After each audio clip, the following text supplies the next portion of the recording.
Impian punya rumah sendiri pastinya jadi target setiap pasangan. Tapi realita tinggal sama mertua bukan sesuatu yang bisa dengan mudah dihindarin. Entah itu sementara ataupun di waktu yang lebih lama. Jadi kita mau tinggal di mana nih setelah nikah?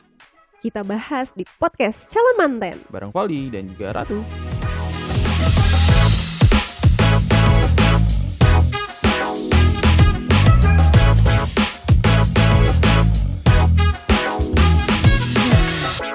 Jadi abis nikah mau tinggal di mana? Itu pertanyaan yang sulit sebenarnya. Di rumah. Tapi di rumah siapa gitu ya? Di rumah siapa? Di rumahnya orang tua, di rumah sendiri, di rumahnya kontrakan, ibu kos, di rumahnya siapa? Itu pertanyaan yang luar biasa sih. Tapi kalau misalnya kan itu ya banyak sih sebenarnya pilihan-pilihan kita mau tinggal di mana setelah menikah. Dan yang menjawab sebenarnya ya balik lagi ke pasangannya gitu, mau seperti apa, dan sebenarnya punya kekurangan dan kelebihannya masing-masing di setiap pilihan gitu. Ya, menurutku sih kayak gitu. Ya, gitu. Walaupun goalsnya itu pasti adalah punya rumah impian sendiri, ya nggak sih? Ya sih, hampir semua kayaknya kalau ngobrol tuh kayaknya pada anti gitu ya tinggal di rumah mertua gitu, pengen mandiri aja gitu sendiri gitu. Betul gitu. Bahkan sebenarnya pun mereka yang tidak masalah dengan tinggal di mertua, tetap sih kalau menurutku akhirnya tuh adalah punya rumah sendiri gitu. Nah, cuman kan tadi ya, seberapa cepat punya rumah sendiri, seberapa lama kita tinggal di rumah mertua gitu kan. Dan atau memang ada juga tuh yang benar-benar nggak mau, pokoknya aku habis nikah mau keluar dari rumah gitu. Ada yang gitu juga kan sebenarnya gitu. Nah, obrolan ini tuh balik lagi penting juga untuk kita tetap bahas di awal sebelum pernikahan, karena ya ini adalah sebuah planning gitu kan ya. Ini adalah sebuah perencanaan sehingga after nikah tuh nggak ditanyain lagi gitu. Selanjutnya kita mau kemana, nggak kayak gitu. Dan udah ada strategi-strateginya ya atas keputusan tadi gitu ya. Betul, ada poin-poin itu gitu. Ketika misalnya memang mau tinggal sama orang tua, ya nanti deal-dealannya seperti gimana, apa. Iya. Ketika misalnya mau langsung ke rumah sendiri pun gimana nyicilnya, gimana nyari tempatnya lah, apanya gitu kan. Nggak, tetap aja gitu kita tetap harus nyari waktu untuk mempersiapkan semua itu gitu. Nah, cuman sebelum ke sana, menurut kamu nih sebenarnya plus minus dari semua pilihan itu tuh kira-kira apa? Kita bahas dulu misalnya tentang tinggal sendiri deh gitu, di rumah sendiri misalnya. Plus minusnya apa kira-kira? Plus minusnya tinggal sendiri gitu ya. Mungkin kalau enaknya kita bahas enaknya dulu kali ya. Ya enaknya punya rumah sendiri mungkin lebih bebas gitu ya. Kita punya otoritas sendiri atas rumah kita. Mau kita ngeberesin, mau kita ngepel, mau kita nyapu yang kayak gimana gitu ya. Mau ngatur posisi barang ini di mana ya sesuka kita gitu. Itu sebebas mungkin gitu ya. Cuman nggak enaknya mungkin ada konsekuensinya ya. Misalnya kita harus nyisihin uang untuk misalnya beli rumahnya lah gitu ya. Kita harus ngurus rumah tuh kan sama aja kayak ngurus anak gitu ya. Ngurusnya tuh memang dari nggak hanya nyapu, nyuci, ngepel gitu, beres-beres, nggak hanya gitu. Kalau misalnya ada yang bocor lah, ada listrik yang nggak benar gitu ya, ada air yang nggak enak gitu ya. Pokoknya hal-hal yang kayak gitu-gitu itu banyak perintilannya gitu mungkin ya. Plus minus punya rumah sendiri gitu ya. Dan ya sepakat sih, cuman ada satu poin yang mungkin aku pengen tambahin juga sih. Seringkali nih mereka yang, cuman aku juga nggak tahu deh, cuman aku berpendapat aja gitu, seringkali kekurangannya tinggal sendiri adalah berawal dari justru kebiasaan kita tinggal sama orang tua gitu. Itu tuh jadi kekurangan tinggal sendiri. Maksudnya gimana? Kebiasaan kita tinggal sama orang tua terus gak biasa? Sepanjang kehidupan kita, dari lahir sampai kita sebelum menikah, kita tinggal sama orang tua, yang dimana semua urusan rumah, semua pekerjaan rumah tuh tersupport gitu kan. Sehingga ketika misalnya kita punya rumah sendiri, kita akan kehilangan privilege itu gitu kan. Kita akan kehilangan kebiasaan yang sudah kita pernah lakukan sebelumnya, dapetin gitu ya. Terus kita punya rumah sendiri dan semua tanggung jawab itu tuh kita ambil sendiri gitu Dan kan. parahnya itu tuh nggak terbahas ya dari awal gitu, kenyataan apa nih yang akan kita hadapin kalau kita punya rumah sendiri gitu kan. Betul gitu. Kita nggak pernah tahu nih kalau misalnya teknis-teknis dalam pertetanggaan lah, atau misalnya peradministrasian di rumah tangga gitu ya, sesederhana iuran sampah dan lain-lain, kita nggak pernah tahu misalnya gitu. Tapi kebanyakan mereka tuh fokus untuk ya udah pengen punya rumah sendiri aja dengan otoritasnya gitu. Padahal misalnya ada tanggung jawab lain yang mengikuti gitu. Nah menurutku itu jadi salah satu kekurangan punya rumah sendiri, apalagi kitanya nggak prepare untuk itu gitu. Alhasil ketika misalnya punya rumah sendiri, iya sih punya rumah sendiri, tapi jadinya nggak keurus. Tapi jadinya banyak celah-celahnya. Tapi jadinya kebanyakan, terlalu banyak hal-hal baru, jadinya kaget, jadinya konflik gitu loh. Menurutku sih itu ya gitu. Itu jadi salah satu hal yang lain. Tapi keuntungannya banyak banget lah gitu. Iya. Kayak cita-cita banget gitu ya, kita punya sertifikat rumah atas nama sendiri tuh, wah itu cita-cita banget lah kayaknya gitu. Jadi proses belajar yang luar biasa ya, maksudnya kan dengan mencoba langsung mandiri gitu, ngelola keluarga sendiri, itu tuh kan jadi satu hal yang wah gitu, pencapaian banget kalau kita cuman berhasil. Ya itu balik lagi gitu. Harapan untuk mandiri tuh agak disayangkan ketika tidak dibarengin dengan prepare gitu. Iya itu dia. Karena jadinya ya itu malah jadi banyak kurangnya gitu. Ini rumah baru tapi karena kita tidak dibekalin untuk memeliharanya juga, ya dalam waktu sekian lama misal malah jadi tidak keurus, kan disayangkan juga sebenarnya gitu. Dan ya itu tadi poinnya sih, jadi sumber masalah baru justru ya, masalah yang justru bukan nguatin antar pasangan tapi malah makin bikin renggang gitu karena nggak prepare tadi gitu ya. Masih syukur-syukur kalau misalnya kita punya rezeki dan langsung menyelesaikannya gitu ya. Langsung di cash nih gitu. Wah gila, sekarang masih ada nggak ya orang yang beli rumah di cash gitu? Ada sih kayaknya. Ada sih ya, atau bahkan kayak yang udah disediain sama orang tuanya gitu ya. Betul, bisa jadi. Udah beres nikah nih, ada rumah nih di sana, wah bahagianya sekali gitu kan. Tapi tampaknya tidak semua orang seperti itu.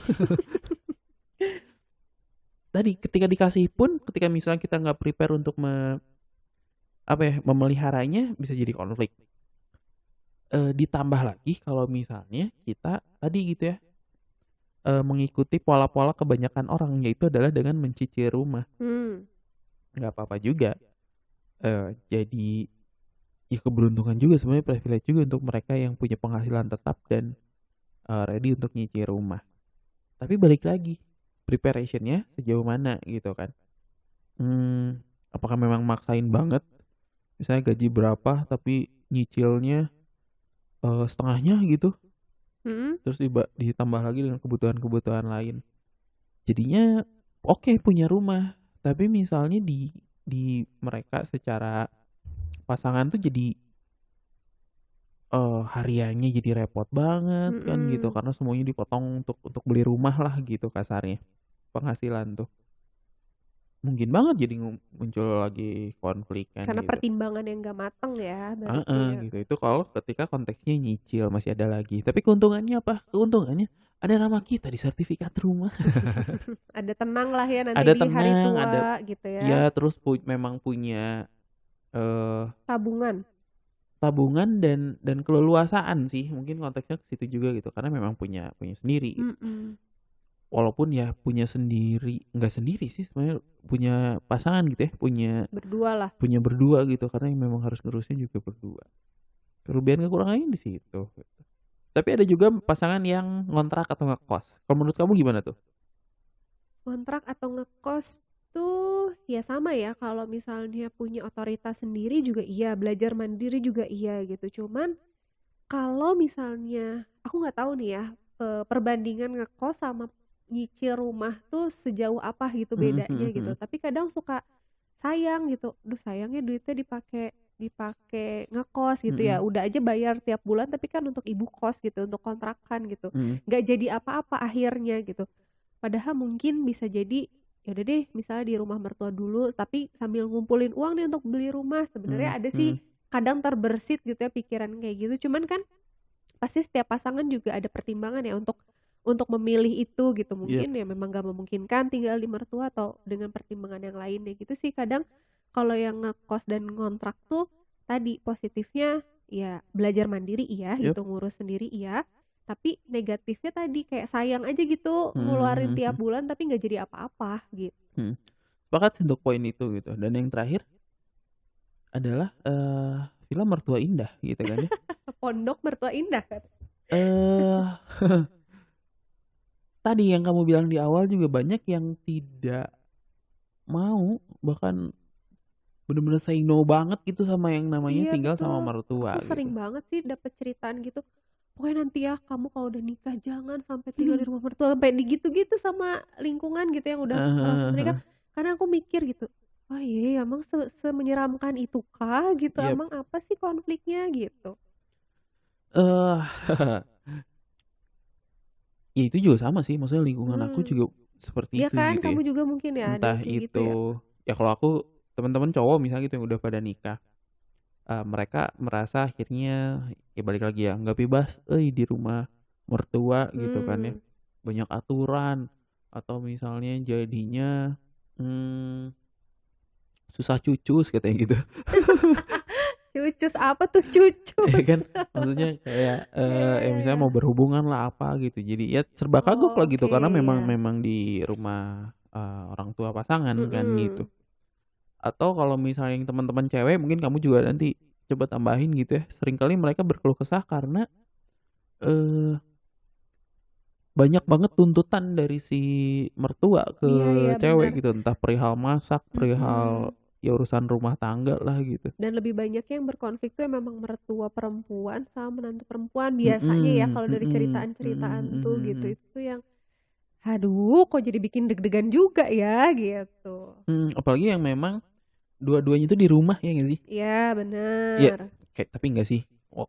Ketika menantunya itu kerja juga jadi bahasan mertua sih kadang-kadang. Tapi itu jadi meminimalisir tau. Jadi kadang kerja tuh jadi kayak tempat larinya si menantu ini gitu dari si konflik ini gitu kalau dari ceritaan ya. Iya, tapi kalau misalnya anaknya ditinggalin ke iya benar juga saudara. Itu nih ibunya kemana ya anaknya kan iya itu beda lagi. Sangat mungkin muncul seperti itu. Tapi kalau misal dibahas benar-benar kita bahas runtutin gitu ya, terus dengar dari cerita-cerita orang, iya juga sih ya gitu. Terkesan seperti itu sih memang gitu, ada banyak tuntutan, banyak ketidaksamaan, banyak perbedaan pendapat ya, gitu. Pastilah ya gitu ya. Iya banyak hal-hal yang memang bikin gak nyaman, iya sih gitu. Cuman apakah memang gak ada jalan keluarnya ya gitu? Nah, apakah itu, memang betul. Pokoknya udah nikah jangan tinggal sama mertua itu adalah solusi terbaik gitu ya? Tapi kan ada nih kita di posisi yang kayak kita tuh lagi momen yang memang harus ngurus orang tua gitu, atau mungkin teman-teman yang kayak tadi gitu, ini nggak ada uang banget gitu untuk kontrak tuh nggak ada ya, mau nggak mau harus tinggal sama mertua dulu gitu untuk struggle hidup gitu kan. Ada tuh momen-momen kayak gitu, terus kadang jadi pertanyaan gitu sama aku, emang nggak bisa banget ya kita tuh hidup berdampingan damai sama mertua gitu, emang nggak bisa banget ya gitu sih. Ya itu jadi pertanyaan luar biasa gitu. Dan ya untuk kamu sendiri deh gitu yang mempertanyakan tentang apakah memang tidak bisa sama sekali. Mungkin nggak menurut kamu? Kayaknya mungkin deh ya gitu. Kalau kita kemarin gitu ya, misal beberapa waktu lalu lah gitu kita ngobrol, misalnya ada contoh klien lah gitu ya, atau misalnya contoh cerita-cerita temen nih, apa sih yang jadi sumber konflik sebenarnya gitu. Kadang aku sama kamu kan sering juga bahas gitu ya, misalnya sebenarnya tuh sumber konflik tuh tadi karena misalnya masalah misalnya masak gitu ya, beda cara gitu, atau misalnya kita masak untuk ya untuk aku sama pasangan doang, tapi nggak masakin nih untuk mertua gitu ya, atau ada yang udah masakin buat sekeluarga tapi nggak disentuh soalnya nggak enak gitu, akhirnya mertuanya masak sendiri gitu ya. Itu kan jadi sumber-sumber konflik sederhana gitu. Nah akhirnya kita ngobrol, kalau kita ada di posisi itu enaknya gimana ya, kamu mau gimana ya, aku harus kayak gimana ya gitu sih. Akhirnya kita ngebahas tentang kayak gitu dan dikaitin sama tadi pola orang tua kita kayak gimana, pola pasangan kita kayak gimana, dan itu mungkin solusi yang bisa kita ambil ya. Oke, kalau dari aku sih lebih ke kayak gini ya. Yang harus dicamkan baik-baik pada diri kita sendiri gitu sebelum memutuskan untuk tinggal bersama mertua adalah kita tinggal di rumah, dalam tanda kutip, rumah orang lain. Iya, itu udah harus kita sadari dulu gitu ya. Sehingga kita nggak bisa tuh bikin frame untuk bebas. Sorry tuh saya sih, karena kenyataannya kayak gitu memang iya, gitu. Benar sih. Kita tinggal di rumah orang lain dalam tanda kutip gitu ya, sehingga kita tidak punya keleluasaan untuk bertingkah laku seperti apa yang kita inginkan.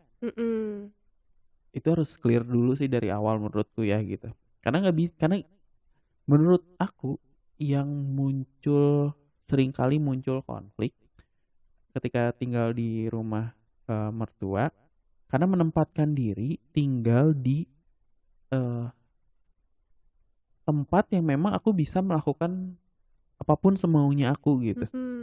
Frame itu masih ada gitu. Aku tuh masih pengen bebas.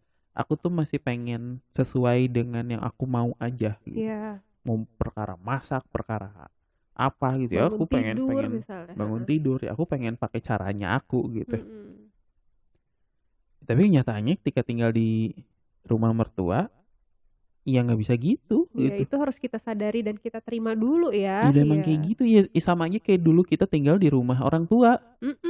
Kan banyak aturannya. Banyak ya kalau misalnya nyuci itu harus kayak gini ya, kalau misalnya baju kotor terus disimpan di mana, ya kalau misalnya aturan-aturan di dapur terus gimana pun juga itu adalah rumahnya mereka. Iya betul. Itu yang ada ekspektasi gitu, ada ekspektasi setelah menikah aku tuh punya kekuasaan, punya keleluasaan untuk melakukan sesuatu yang memang aku pengen gitu. Tapi masalahnya kita di rumah orang lain gitu kan.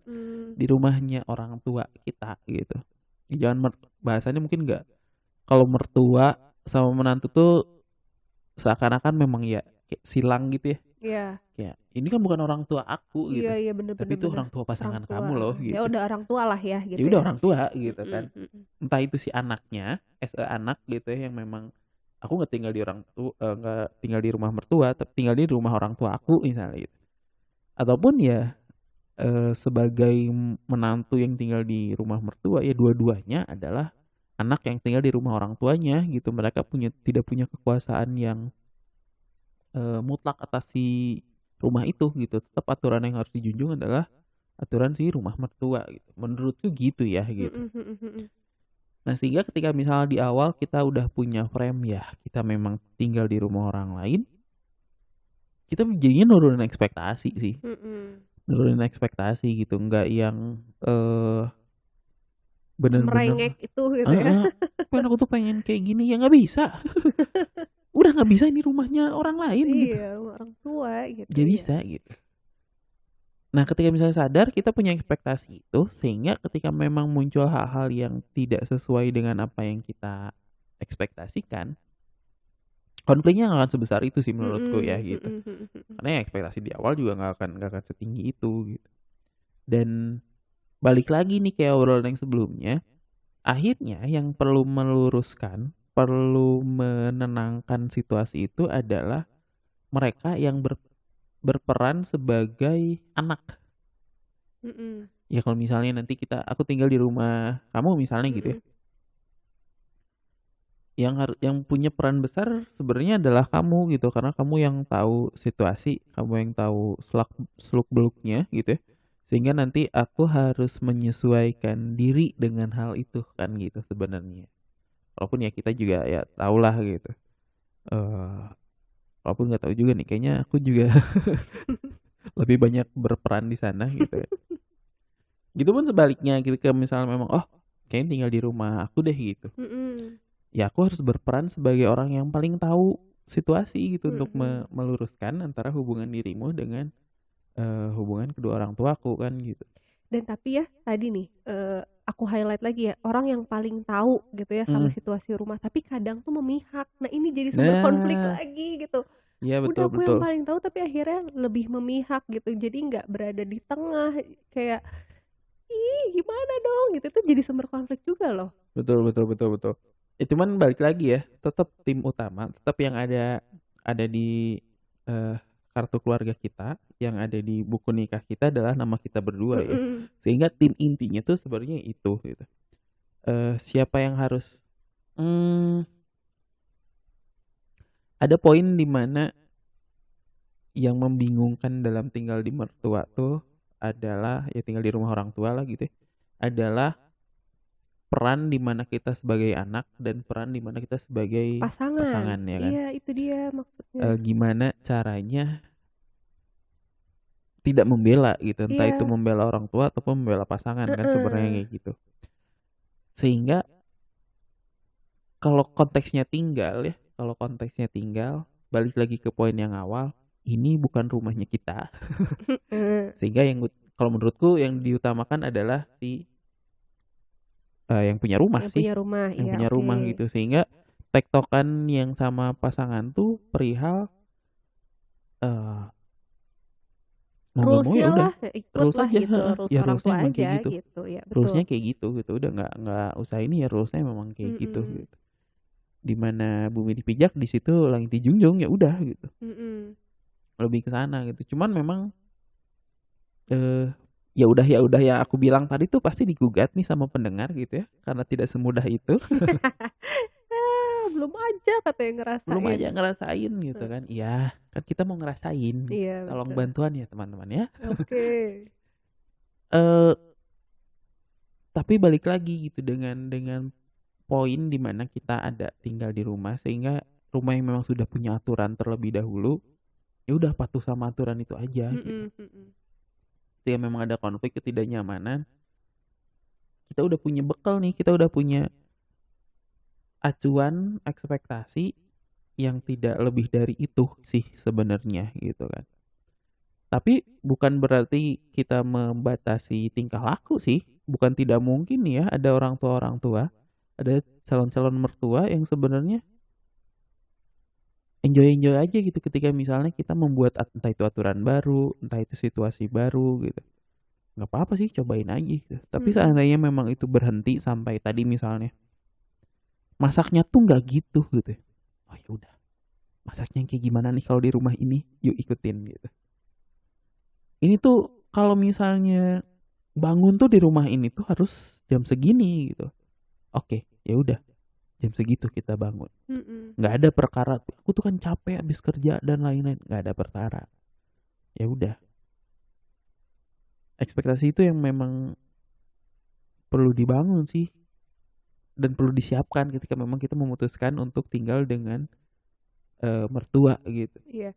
Dan support dari pasangan tuh itu sangat penting banget ya. Misalnya kayak tadi pola masak atau pola bangun tidur gitu ya. Misalnya dengan cara yang menyenangkan gitu, dengan cara yang happy. Yuk bangun, kita harus bangun berdua. Atau misalnya yuk masak yuk, aku bantuin deh atau gimana betul. gitu. Itu kan jadi happy ya ngejalaninnya, nggak dituntut. Kamu tuh bangun pagi atuh di rumah sini teh gini kan nggak enak tuh ya yang kayak gitu tuh gitu. Iya sama bener sih itu. Kebayang sama kayak sih. Misalnya ketika si istri ada tuntutan untuk konteks memasak lah gitu ya. Terus karena kan itu tuh jadi ada kecenderungan kita membela salah satu pihak gitu kan. Ya kalau misalnya tadi masalah bangun gitu ya, secara langsung itu tuh memihak kita sebagai anak, memihak orang tua gitu dengan aturan yang ada gitu. Bukannya ngajak, bukannya yuk membiasakan diri dengan aturan ini gitu. Karena yang perlu dilakukan kan adalah membantu membiasakan pasangan dengan aturan yang ada kan, lebih ke situ ya gitu. Bukan menuntut, bukan mengharuskan berubah dengan cepat gitu. Dua-duanya sadar akan ada aturan itu, tapi yang satu yang jadi menantu tuh belum biasa gitu kan, sebenarnya lebih ke situnya aja gitu. Dan tugas pasangan adalah membantu dia untuk membiasakan diri. Tapi bukan tadi ya, bukan menentang aturan yang ada bahwa aku tuh pengen bebas, enggak kayak gitu gitu. Karena memang ya udah aturannya memang udah aturan kayak gitu, nggak bisa di gimana. Dan mungkin komunikasi ya, maksudnya antara kita sebagai pasangan terus nanti dikomunikasi ini emang clearnya maunya orang tua kita tuh kayak gimana sih, itu tuh jadi penting banget ya. Jangan sampai misalnya kita udah mertahanin nih satu keputusan padahal sebenarnya nggak dipengenin sama orang tua gitu. Jadi kan bertentangan karena nggak ada komunikasi tadi gitu Iya ya. betul, dan itu ya perlu diobrolin sih gitu. Iya. Ada hal-hal yang memang ya udah kita ikutin aja. Ada hal-hal yang sebenarnya kalau kita mau untuk istilahnya naik banding gitu ya. Kasih masukan lah Kasih gitu. masukan gitu yang memang makanya ini perihal ini kalau diginiin gimana ya gitu. Iya, bisa Biar jadi. enaken gitu, biar lebih ya enak ke semuanya gitu. Tapi ketika misalnya enggak, balik ke poin pertama lagi sih kalau menurutku gitu, bahwa memang ya mereka punya kuasa atas rumah mereka sendiri gitu. Ini kan tentang rumah ya. Kadang yang bikin jadi konflik lain tuh misalnya tadi respon-respon orang tua. Misalnya kalau teman-teman aku yang udah pada punya anak gitu ya, misalnya masalah tentang pengasuhan gitu ya. Ini udah baru melahirkan tuh harusnya gini gitu, atau apa, kan itu tuh kadang jadi sumber konflik juga ya. Gimana akhirnya kita gitu sebagai si menantu dan pasangan kita sebagai anak orang tuanya tuh gimana gitu. Itu tuh jadi penting juga ya. Dan mungkin ini jadi salah satu contoh ini sih, contoh konflik yang mungkin akan lebih baik untuk tidak kita terima saja. Iya. Kalau tadi misalnya masalah aturan mencuci, aturan memasak, aturan bangun, aturan konvensional di rumah gitu ya, mungkin kita masih bisa terima aja. Tapi ketika misalnya pengasuhan, seringkali kita sebagai orang tua kan punya patokan sendiri lah gitu, bagaimana mengasuh anak gitu. Nah, ketika hal-hal yang prinsipal kayak gini menurutku masih bisa untuk ya dikomunikasikan. Lagi-lagi ya komunikasi ini gitu. ya. Ini justru salah satu contoh masalah yang lebih baik untuk dikomunikasikan gitu, bukan untuk diterima saja. Oke. Kalau masalah aturan kayak gitu-gitu sih ya udah kita terima gitu. Iya, karena kelihatan nih bedanya. Karena konteksnya tadi kalau misalnya aturan rumah, kita ngikutin yang punya rumah. Iya, setuju. Tapi kalau untuk urusan anak, ya sebaiknya ngikutin yang punya anak. Iya nggak sih? Iya. Maksudnya kita punya kuasa atas anak kita sendiri sebenarnya gitu. Walaupun ya peran kakek neneknya pasti ada. Tapi ya harapannya adalah kita yang ngelit itu gitu. Dan ini yang memang perlu kita kompromikan sih sebenarnya sama orang tua gitu, sama kakek neneknya si anak, untuk cari atau nemuin jalan tengah lah ya. Jalan tengah gitu, pengasuhan yang memang paling pas aja gitu. Belum lagi kalau misalnya kita melibatkan mereka dalam pengasuhan. Nah, itu dia. Ya nitipin lah, ya apa gitu. Tapi tuntutannya besar gitu ya. Itu harus itu nggak bisa diubah juga gitu. sih, nggak bisa. Deal-dealannya kayak gimana dulu gitu. Bener. Kita pengen semuanya yang sesuai kita, tapi kita juga melibatkan mereka gitu. Yang jelas-jelas punya peran beda ya, kita orang tua, mereka kakek nenek gitu. Betul, itu dia gitu. Tapi balik lagi kalau misalnya ada hal-hal yang memang sifatnya ya daily activity gitu ya, selama kita masih tinggal di rumah mereka, yang punyanya mereka, ya mereka berhak untuk meminta kita mengikuti aturan yang mereka memang sudah buat gitu. Tapi balik lagi kalau misalnya perihal anaknya punya kita yang bikin gitu kan gitu. Bener sih, tapi ya poin pentingnya tadi lagi-lagi ya, gimana sih peran pasangan untuk menjembatani gitu ya antara kita dengan orang tua gitu ya. Itu jadi poin penting banget sih, aku rasa gitu ya, untuk menghadapi semua konfliknya lah, semua adaptasi yang dialami bareng-bareng gitu. Itu tuh jadi poin penting banget sih. Tapi gini ya, seringkali tuh mereka yang memutuskan untuk tinggal di mertua tuh kadang ya nggak cuman perkara mereka nggak ada duit buat beli rumah baru sih. Nggak cuman perkara misalnya memang nggak ada lagi ya, memang mereka harus tinggal sama mertua aja gitu. Nggak ada tuh kemungkinan untuk mereka bisa nyicil, bisa punya rumah atau apa gitu. Nggak selalu kayak gitu. Tapi ada juga yang memang nggak bisa ninggalin rumah dulu, ya nggak sih? Iya, itu tadi kayak pertimbangan harus ngurus orang tua gitu kan ya, gitu. Memang situasinya harus bersama mereka dulu gitu. Betul, ada semacam kutukan anak bungsu gitu ya yang kita sedih banget sih kutukan, enggak lah. Yang kita terima gitu kan.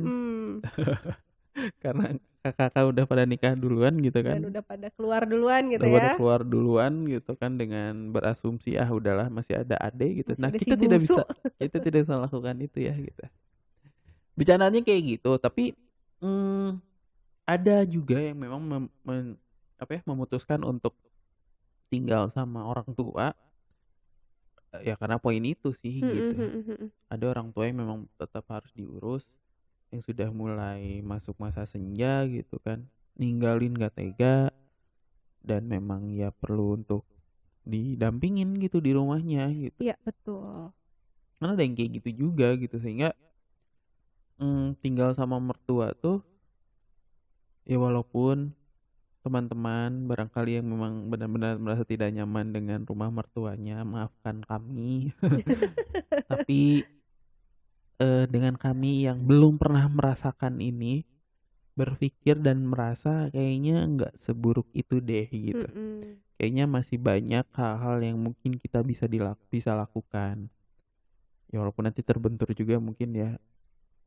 Ya emang orang tua kalian tuh emang enak aja gitu. Apa yang kalian lakukan terhadap orang tua kalian tuh nggak akan pernah bisa dilakukan ke orang tua kami. Ya. Iya bisa jadi gitu betul, kan, betul. memang gitu. Nggak ada yang paling pasti memang gitu, nggak ada yang paling cocok gitu. Ketika memang tinggal tidak dengan orang tua, tidak dengan mertua, itu yang paling baik bagi versinya teman-teman yang mendengarkan. Ya sudah. Betul. Cuman ya itu aja sih, anggapan bahwa semua mertua itu menyeramkan, belum enggak sih tentu ya, juga. belum Dan tentu lah tadi gitu. maksudnya ketika ada konflik itu pun pasti mungkin adalah kita celahnya gimana nih gitu ya, yang untuk mendewasakan kita sebagai pasangan lah, untuk meminimalisir kita jangan sampai jadi berkonflik gitu Betul. kan. Itu sih, itu ya poinnya mungkin ya yang bisa kita usahakan gitu. Betul, itu sih gitu. Apalagi yang tadi gitu, hal-hal yang sebenarnya ya memang mereka sebagai orang tua punya kuasa gitu untuk menuntut gitu orang di rumahnya sendiri gitu kan. Tapi sebaliknya kadang kita juga sebagai anak, sebagai menantu mungkin juga terlalu over gitu untuk melakukan hal-hal yang seharusnya juga memang tidak pas untuk dilakukan di rumah orang tua gitu. Kayak contoh aja nih, misalnya aku ada kenalan sebenarnya gitu. Mereka udah lama mereka sempat ngekos, mereka sempat ngontrak lah gitu ya. Pada satu waktu karena mereka lagi bangun rumahnya belum bisa ditinggalin, mereka tinggal lah sama mertuanya kan gitu. Iya, sama orang tua. Ya sama orang tuanya gitu. Nah, ketika mereka melakukan hal-hal yang mungkin mereka biasa lakukan di rumahnya sendiri, terus mereka lakukan itu di rumah orang tua, dan menyebabkan konflik antara si menantu dan mertuanya, ya gimana enggak mungkin gitu itu terjadi gitu. Iya sih. Orang diam ya, si menantunya itu melakukan kebiasaannya tapi di rumah mertua gitu kan, yang bukan kebiasaan si mertuanya. Ya masa iya itu dibilang rumah mertua itu tidak nyaman gitu. Ya bukan tidak nyaman lah, itu mah ya beda aja kebiasaannya gitu, dan bentrok di situ ya muncul konflik karena mertua merasa yang dia lakukan tidak seperti kebiasaan yang sudah sering ada di rumah ini gitu kan. Ya kalau kejadian kayak gitu, apakah kita harus menyalahkan mertuanya? Kan enggak juga gitu, padahal mertuanya yang punya rumah itu gitu. Jadi kalau konteksnya di rumah mertua, mereka punya kuasa yang lebih besar sih menurutku gitu, dan kita tidak punya banyak hal yang bisa kita lakukan gitu. Iya betul. Paling kalau kayak meminimalisir perasaan-perasaan gak enak, nah itu sih yang mungkin harus banyak belajar kali ya. Misalnya ada perkataan orang tua yang nyinggung lah atau apa, nah itu sih kayaknya yang perlu banyak belajar ya. Gimana ya misalnya cara nanya ke mama sama orang tuanya gimana, atau misalnya minta maafnya gimana, membuka komunikasinya gimana, itu sih kayaknya yang perlu kita banyak belajar gitu ya Iya, kalau betul, konflik-konflik betul. yang terkait perasaan lah gitu. Betul, karena seringkali yang muncul ya itu ketidaknyamanan aja kan gitu. Dan memilih. Nah, yang disayangkan kalau menurutku tuh agak disayangkan sih ketika memang mereka tidak nyaman dengan situasi tinggal di rumah orang tua. Terus akhirnya jalan keluarnya adalah keluar dari rumah tanpa menyelesaikan dulu gitu ya. Tanpa menyelesaikan masalah yang ada dan juga tanpa bersiap untuk di tempat yang barunya itu gitu loh. Iya. Itu yang seringkali agak disayangkan gitu. Masalahnya konflik kan itu jadinya lari dari masalah ya sebenarnya gitu. Dan seringkali ketika kita lari dari suatu masalah itu tuh ya hanya menyebabkan masalah yang baru gitu. Ketika tidak nyaman tinggal di rumah mertua tuh ya yang harus dilakukan adalah menyelesaikan ketidaknyamanan itu. Bukan berarti pergi gitu. Nah tadi kalau di bahasan yang di awal, ketika kita punya rumah sendiri pun konteks langsung tinggal sendiri itu gak tiba-tiba oke kita beli besok pindah terus langsung kita tinggalin gitu. Tapi ada persiapan yang sebelumnya gitu ya, kita tahu tetek bengek per rumah tanggaan itu kayak gimana gitu kan, teknis-teknis di dalamnya seperti apa yang perlu disiapkan, apa yang perlu dipelihara, apa yang perlu memang diselesaikan gitu untuk si rumah baru kita sendiri tuh gitu. Ya disayangkan banget ketika memang ada pasangan yang ngerasa nggak nyaman tinggal di orang tua, terus memutuskan untuk pindah, cicilannya nggak tahu gimana bayarnya misalnya gitu. Pokoknya yang penting keluar dulu deh gitu, itu urusan nanti. Nah itu yang bahaya ya. Itu yang aduh sayang banget tuh kalau misalnya memang itu jadi poin yang harus dilakukan setelah ya ada konflik itu sama tinggal di rumah mertua gitu. Itu sih teman-teman. Jadi kita mau tinggal di mana? Kita tinggal di mana? Kita tinggal di rumah orang tua dulu kali ya. Gak mau.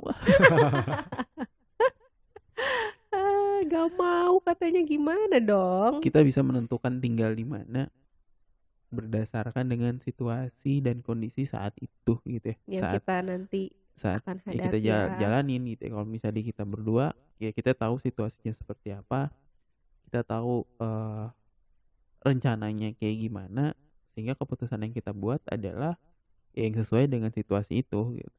Tapi bukan tidak mungkin nanti ketika misalnya ada situasi baru kita bikin keputusan baru lagi gitu kan. Iya betul banget. Intinya adalah semuanya kita obrolin, kita bahas dan kita sepakati gitu ya, apa nih yang terbaik di posisi atau situasi yang sedang kita hadapi sekarang gitu. Betul. Gitu.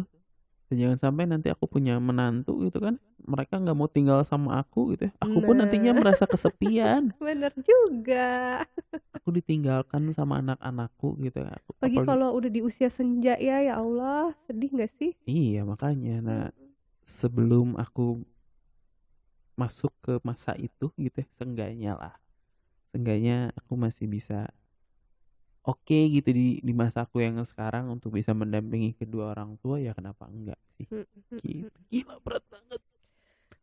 Luar biasa ya, ini tuh jadi apa ya, hal yang pertimbangan yang cukup besar juga ya untuk memutuskan menikah, karena itu cerita-ceritanya tuh kan menyeramkan, menakutkan gitu, konflik-konflik yang akan dihadapi gitu. Tapi ternyata dengan kita ngobrol, dengan kita tukar pikiran, ini tuh bisa meredam sedikitnya kecemasan-kecemasan tadi. Oke, tapi terlepas dari kita yang memang gak masalah untuk tinggal bareng orang tua, tinggal di rumah mertua, tapi buat pendengar yang memang punya info-info tentang KPR murah, sebenarnya boleh banget buat share ke kita. Betul banget. Karena bukan tidak mungkin kita juga akan melakukan pencicilan itu gitu ya. Ada momennya ya kan, ada momennya ya. gitu kan. Jadi nggak ada yang salah, kita mau tinggal dimanapun asal situasi dan kondisinya tepat. Kita obrolin yang lain lagi di episode selanjutnya. Oke, bye-bye. Bye.